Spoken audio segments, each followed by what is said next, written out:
રાજકોટમાં આજે મહારેલી યોજાઈ। હજારોની સંખ્યામાં ક્ષત્રિયો આવ્યા અને કલેક્ટરને આવેદનપત્ર આપવાનું હતું। ક્ષત્રિયાણીઓએ જબરજસ્ત નારા લગાવ્યા।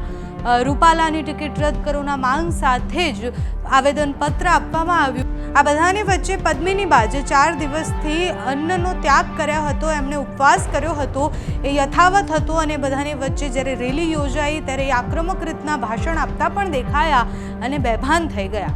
તરત એમની તબિયત લથડતા જ એમને હોસ્પિટલ પણ લઈ જવામાં આવ્યા। એમની હાલત અત્યારે હોસ્પિટલમાં એ દાખલ છે, પણ 4 દિવસથી એમણે અન્નનો ત્યાગ કર્યો હતો। પહેલા દિવસથી માંગ એ જ હતી કે પરસોત્તમ રૂપાલાની ટિકિટ રદ થવી જોઈએ। જ્યાં સુધી નિર્ણય નથી આવતો ત્યાં સુધી આ ઉપવાસ ચાલુ રહેશે। પદ્મિની બા જ્યારે બેભાન થયા ત્યારે એમની સ્થિતિ શું હતી અને ત્યાં રેલીમાં શું થયું હતું એ જુઓ।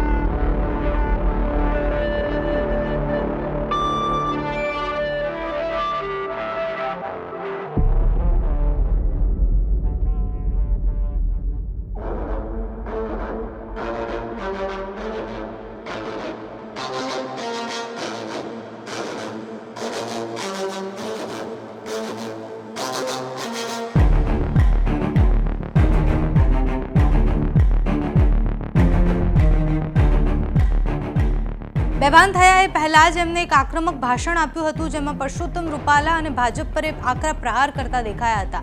એ કહી રહ્યા હતા કે પરસોત્તમ રૂપાલા અને અમારામાંથી ભાજપે પસંદ કરવું પડશે કે રાજપૂત જોઈએ છે કે પછી રૂપાલા જોઈએ છે। તો પદ્મિની બાની એ સ્પીચ પણ સાંભળીએ। અમે આ જરાય નહીં ચલાવી લઈએ। અમે જેને હવે મોટામાં મોટું આંદોલન કરશું કે રૂપાલો આટલો બધો મહત્વનો છે। અમે કોઈની માંગ નહીં રાખીએ। અમે શું કહીને અમારા રજવાડા પાછા આપો, રજવાડા અમારા પાછા આપો। જેને બેનું દીકરીઓની કોઈ માન નથી, મર્યાદા નથી। અમારે જે આપઘાત ઉપર ઉતરી પડવું છે। રૂપાલાને પકડો, મહિપાલસિંહને છોડો, રૂપાલાને પકડો। ન થવું જોઈએ તો અમારી માન ઉપર આવે ને તો ક્ષત્રાણી કા મરે અને કા મારે।